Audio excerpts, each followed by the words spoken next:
Di nav kuçeyên Enqerê de xaniyekî sade û basît da wênesazekî taybet Mehmet Yalçın dije.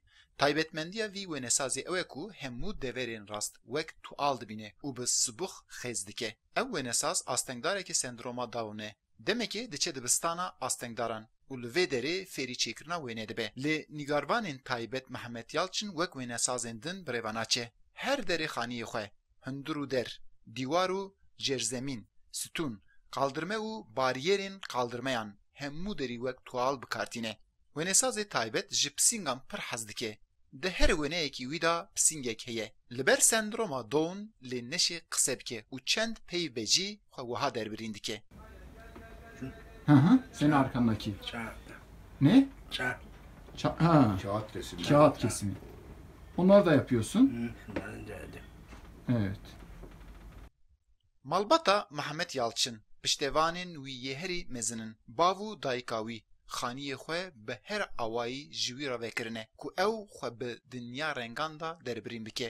Bavê wî Hasan Yalçın dibêje me jî nizanibû behreyeka wî bi vî şêwazî heye. Lê gava me ew keşif kir derfetê me ev xaniyê me yê îcar me ji derûniya rengê wî re vekir. İşte Muhammed 2009'da ما محمد di sala 2000 lehêde di perwerdehiya taybet de tomar kir. Lê derê mamosteyek hebû û got hûn dixwazin min bişînin dibistanekî din. Min ji gû bila me ew li peykana nûjen tomar kir. Peykana nûjen got em ê wî salekê bidin xwendin. Li peykana nûjen de karê wênesaziyê nîşanê wî dan. Piştî demekî Mihemed wêne pêş vebir. Li Îstanbulê û Enqere pêşengeh vekirin. Ew sal wisa derbas bû. Piştî ku ew dertewa kir, li dezgeha wênesaz Harun Antakyalê de kar kir. Salekî di wê dezgehê de perwerde bû. Ferqa me û Mehmet ev e.